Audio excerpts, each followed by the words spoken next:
दोस्तों शुरू करने से पहले डिस्क्लेमर की वीडियो सिर्फ और सिर्फ एजुकेशनल पर्पस के लिए है, इन्वेस्टमेंट एडवाइस नहीं है। तो वीडियो को देखकर आप सीख सकते हो और इन्फॉर्मेशन को ले सकते हो। मार्केट आज फ्लैट था, निफ्टी ने कुछ खास नहीं किया, 6 पॉइंट्स की तेजी है जस्ट।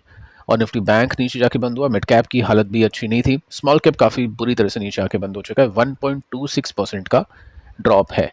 निफ्टी ने भले ही फ्लैट क्लोजिंग दी है, लेकिन इन्वेस्टर्स के पोर्टफोलियो नीचे गए हो गए, क्योंकि मैक्सिमम स्टॉक्स आज गिरावट के साथ में बंद हो चुके हैं। साथ में यूएसडी भी स्ट्रांग रहा। रुपीज़ वापस से ऑल टाइम लो पर जा चुका है, 96 को ये क्रॉस कर चुका है और 98 तक हो सकता है बढ़ता हुआ दिखाई दे जाए। टेक्निकली अपन ने बातचीत की थी कि ब्रेकआउट के बाद में हो सकता है $3-4 की तेजी आ जाए पास्ट के ट्रेंड के हिसाब से। प्रॉब्लम है, यस, दो चीज़ें अपने को काफ़ी ज़्यादा डेंट करी इंडियन इकोनॉमी को। फर्स्ट है यूएसडी का बढ़ना, सेकंड है क्रूड का बढ़ना। यहाँ पे आप नोट कर सकते हैं आज के दिन आईटी कंपनीज ने अच्छी तेजी पकड़ी। क्या रीज़न है उसकी पूछेगा, उसको आगे चल के चेक कर लेते हैं। स्टॉक्स के ऊपर भी डिस्कशन होगा। साथ में फार्मा की बात करें, ये भी ठीक था। बाकी हर कुछ नीचे, मीडिया, सरकारी बैंक्स, ऑटोमोबाइल, मेटल, सब कुछ अंडर परफॉर्म करके बंद हो चुके हैं। मार्केट ने गिरावट के साथ में क्लोजिंग दी है, क्योंकि ट्रंप ने कहा है कि क्लॉक इज टिकिंग, यानी समय खत्म होने वाला है। ट्रंप ने वार्निंग दी है ईरान को। अब ये वार्निंग चलती रहती है, काफ़ी टाइम से अपन देख रहे हैं कि वार्निंग चल रही है। उसके हिसाब से मार्केट कभी नीचे कभी ऊपर, ये सब चीज़ें चलती रहती है। उसका जो असली बेनिफिट है वो ट्रंप को मिल रहा है, क्योंकि ट्रंप को ही ज़्यादा ट्रेड करने के मौके मिल रहे हैं, क्योंकि ट्रंप के पास में अपॉर्चुनिटी अच्छी है। ट्रंप को पता है कि मार्केट कहाँ पे जा सकता है। बाकी रिटेल इन्वेस्टर्स इतना ट्रेड नहीं करते हैं। एक एक्सपर्ट या फिर एक्सपीरियंस ट्रेडर भी इतना ट्रेड नहीं करता है जितना ट्रंप ने किया है। आगे चल के देखते हैं कितने ट्रेड्स किए। एक्चुअल सिचुएशन वैसे मैं आपको बता चुका था। साथ में आप देख सकते हैं कि यहाँ पे जो यूएसडी है वो ऊपर जा चुका है। कल की डेट में 95 समथिंग कुछ था, आज के दिन में 96 पहुंच चुका है। और क्रूड की बात करें तो ये भी 110 को क्रॉस कर चुका है। यहाँ पे दोस्तों आप नोट कर सकते हैं कि ट्रंप ने 3700 स्टॉक ट्रेड किए हैं। यहाँ पे बॉन्ड की बात नहीं करें, यहाँ पे स्टॉक्स की बात करें तो 3700 90 डेज में। इतना कोई एक्सपीरियंस ट्रेडर ट्रेड नहीं करता है, ठीक है। वॉल स्ट्रीट शॉक, ऑब्वियस है, शॉकिंग डेटा है। पहले भी इनके ऊपर काफ़ी एलिगेशन लग चुके हैं, आरोप लग चुके हैं, बट ये तो बहुत ही बड़ा है, क्योंकि यहाँ पे 90 डेज के अंदर काफ़ी बड़ी ट्रेडिंग की गई है। और यहाँ पे आप नोट कर सकते हैं कि जो स्केल है इतने सारे ट्रेड्स की और जो टाइमिंग है, ये डेफिनेटली एक चिंता का विषय बन चुका है कि आगे भी ट्रंप ऐसा करेगी तो फिर बाकियों का क्या होगा। अल्टीमेटली ट्रंप को पता है कि मार्केट किस तरह से चलेगा उनके ट्वीट से। जैसे आज आपने देखा कि थोड़ी सी वार्निंग दे दी है, क्लॉक इज टिकिंग, इतना सा लिख दिया, उसके हिसाब से मार्केट उस हिसाब से परफॉर्म करेगा और ट्रंप का ट्रेड सक्सेसफुल हो जाएगा, ऑब्वियस है। अब यहाँ पे देखिए दोस्तों, एवरेज ट्रेड की बात करें तो डेली 40 से 60 ट्रेड्स पड़े हैं। इतना ट्रेड कोई नहीं करता है, हर दिन में 60 ट्रेड। ये आप चीज़ यहाँ पे समझो। ऑलरेडी मैं आपको बता चुका हूँ कि ट्रंप किस तरह से काम करता है, पहले भी किस तरह से आरोप लगे थे।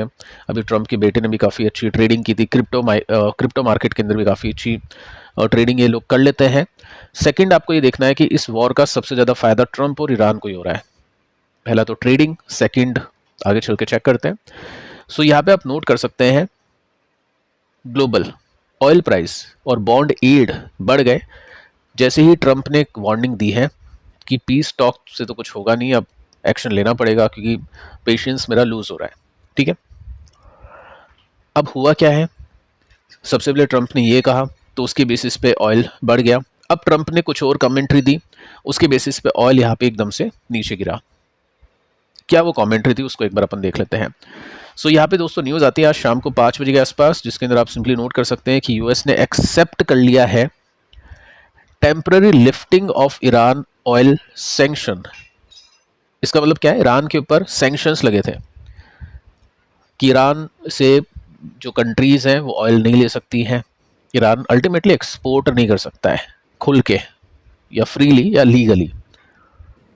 अब यहाँ पे ईरान ने रिक्वेस्ट की थी कि सैंक्शन हटा देना है आपको, और ट्रंप ने मान लिया है। मतलब ईरान को बोल दिया है तुम एक्सपोर्ट कर लो टेम्पररी बेसिस पे, ठीक है।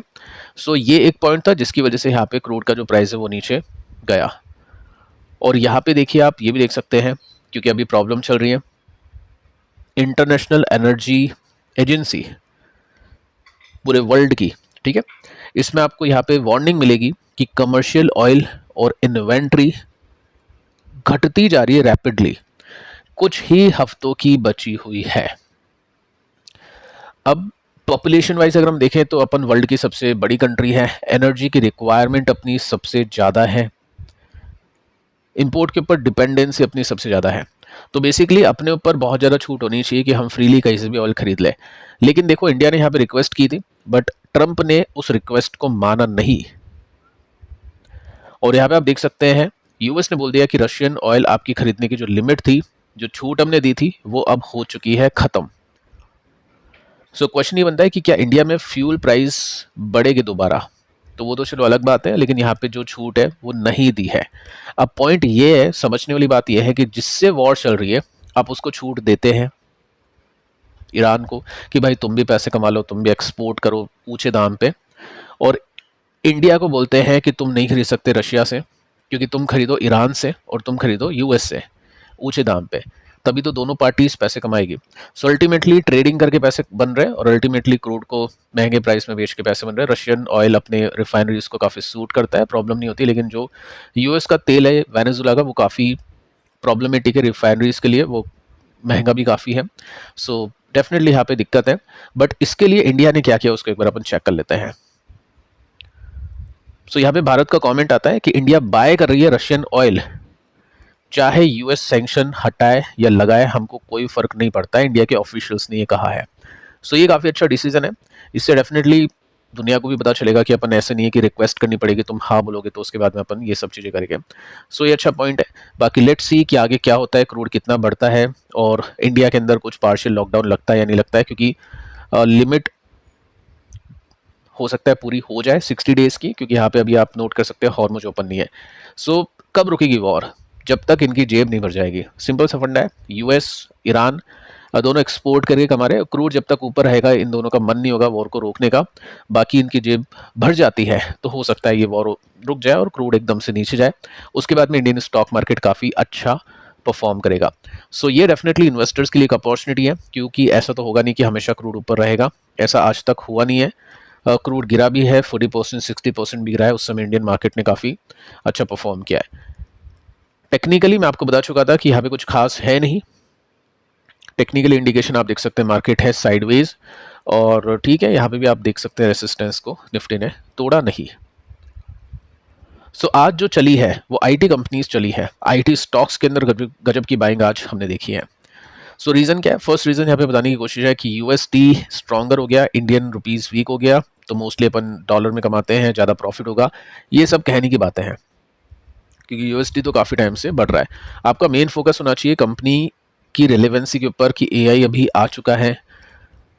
माइक्रोसॉफ्ट के चीफ एआई ऑफिसर ने ये भी कहा है कि अभी 18 महीनों में सारी जो वाइट कॉलर जॉब है उसको मैं एआई के अंदर कन्वर्ट कर दूंगा, तो ये काफ़ी बड़ी समस्या है। सो यूएसडी तो काफ़ी टाइम से बढ़ रहा है, बट आईटी इंडेक्स गिर रहा है, नैस्डैक भी बढ़ रहा है, तो एक दिन में तेजी आ गई, यूएसडी बढ़ गया। ये सब कहने की बातें हैं, बाकी न्यूज़ आर्टिकल्स में आपको ये देखने को मिलेगा। आपका पॉइंट सिंपली ये है कि इन कंपनीज ने नंबर्स कैसे दिए, कमेंट्री कैसी थी, वो आपका फंडामेंटल हो गया, पीओवी वो प्लस है या माइनस है, टेक्निकल फिर आपको चार्ट देखना है वो प्लस या माइनस है। तो फंडामेंटली हम देखें तो कुछ कुछ कंपनीज को छोड़कर मैक्सिमम कंपनी के नंबर्स अच्छे नहीं गए। टेक्निकली हम देखें तो टेक्निकली भी कुछ खास नहीं है। सो यस, अभी हो सकता है और पैनिक इसमें देखने को मिले, रिवर्सल में थोड़ा और टाइम लग जाए। सो इनको सेल ऑन राइज का पैटर्न बोलते हैं। जैसे निफ्टी आईटी इंडेक्स आपके सामने है, इसमें आप देखोगे ना तो यहाँ पे एक फ्री फॉल होता है, बड़ी गिरावट आती है जो कि 24% की होती है। उसके बाद में एक तेजी आती है जो कि 13% की होती है। उसके बाद में फिर एक गिरावट आती है जो कि 16% की होती है। तो चलता कम है गिरता ज़्यादा है, it means sell on rise का पैटर्न। अगर आप इसको थोड़ा सा डीपली देखोगे ना डे चार्ट को, तो इसमें भी आपको देखने को मिलेगा कि यहाँ पे बड़ी गिरावट, थोड़ा सा रुकता है, उसके बाद में बड़ी गिरावट। तो ये जो तेजी आती है ये नेक्स्ट गिरावट का इशारा होती है अगर सेल ऑन राइज का पैटर्न है। तो मैं ऐसे नहीं कहूँगा आईटी कंपनीज खराब हो गई है, डेफिनेटली आगे चल के यहाँ पे रिटर्न्स आएंगे, बट वो आगे चल के आएंगे उसमें थोड़ा टाइम लगेगा। पेशेंस आपके पास में है तो वेल एंड गुड। जैसे पराग पारिक ने भी काफ़ी अच्छा पेशेंस दिखाया है आईटी कंपनीज को खरीद के, बट उनके खरीदने के बाद में आईटी कंपनीज और नीचे गिर चुकी हैं, तो वो जो लॉस है उसको हैंडल करने की क्षमता आपके पास में होनी चाहिए फॉर लॉन्ग टर्म। अब कुछ कंपनीज को देखते हैं। देखो आज परसिस्टेंट ने काफ़ी अच्छा परफॉर्म किया, 5% की तेजी। कोफोर्ज ने, ये जो टॉप 2 कंपनीज हैं, ये एआई में बाकी कंपनी से आगे हैं। ओ एफ एस आप देख सकते हैं, एल टी आई, माइंड्री आप देख सकते हैं। तो 3 कंपनी से अपन देखते हैं जो स्ट्रांग बनी हुई है, जिनके सपोर्ट्स टूटे नहीं है। फर्स्ट है परसिस्टेंट, ऊपर से 35% के डिस्काउंट में अवेलेबल है और यहाँ पे सपोर्ट इसका मेंटेन है। अगर कोई इन्वेस्टर कॉन्ट्राबेट लेना चाहता है, लॉन्ग टर्म इन्वेस्टिंग करना चाहता है, सो वो उन कंपनीज के ऊपर फोकस करेगा जहाँ पे फंडामेंटल टेक्निकल दोनों प्लस में है। टेक्निकल प्लस में नहीं कहूँगा, लेकिन टेक्निकल माइनस भी नहीं है, थोड़ा सा स्ट्रांग है। फंडामेंटल प्लस में क्यों? क्योंकि नंबर्स अच्छे गए थे। इसके बाद में कोफोर्स को ले लेते हैं, यहाँ पे भी नंबर्स अच्छे गए थे, ये भी 30-32% नीचे है। टेक्निकली हम बोल सकते हैं अब ये साइडवेज में आ चुका है, यहाँ पे नीचे होता तो ये डाउन ट्रेंड। टेक्निकली फिर हम इसको बोल देते हैं कि ये चीज़ है नेगेटिव, बट अभी टेक्निकली है न्यूट्रल, ठीक है। सो कोफोर्स। इसके बाद में LTM को देखें, अगर मैं TCS के साथ में कंपैरिजन करूँ इसका, और इन्फोसिस के साथ में कंपैरिजन करें, विप्रो के साथ में कंपैरिजन करें, यहाँ की HCL टेक के साथ भी कंपैरिजन करें, तो टेक्निकली स्टॉक स्ट्रांग है, नंबर्स वाइज भी स्टॉक ठीक है। बाकी सब स्टॉक्स ने यहाँ से ब्रेक डाउन दे दिया है। सो ये भी 36% नीचे है अपने प्रीवियस हाई से। सो IT कंपनीज में देखना है तो ऐसी कंपनीज को चुनना है जिनके नंबर्स अच्छे आ रहे हैं, टेक्निकली इतने कुछ खराब नहीं है, क्योंकि जब रिकवरी आएगी तो इन्हीं कंपनीज में पहली रिकवरी आएगी। जो आपने अभी देखा कि मार्केट चला था तो कौन कौन सी कंपनीज चली थी। सो वो चीज़ आपको देखनी है अगर आपको टेक में इन्वेस्ट करना है, IT में इन्वेस्ट करना है तो। अदरवाइज अभी IT सेक्टर थोड़ा सा वीक है, किसी के पास कुछ ऑप्शन नहीं हो तो वो ETF देख लेता है, इंडेक्स खरीद लेता है। इंडेक्स भी अगर आप देखोगे तो IT के हिसाब से चलता है, इंडेक्स के हिसाब से, और ये ब्रेक डाउन कर चुका है। अगला सपोर्ट यहाँ से 12% नीचे है। सो इतनी कम से कम एक्सपेक्टेशन करनी चाहिए कि इतनी और गिर सकती है IT कंपनीज, यहाँ से और नीचे जाना पॉसिबल है। सो फिलहाल दोस्तों इस वीडियो में इतना ही। कल के 2 वीडियोस आप जरूर देख लेना, काफ़ी इंपॉर्टेंट है। मिलते हैं नेक्स्ट वीडियो में, तब तक के लिए बाय बाय।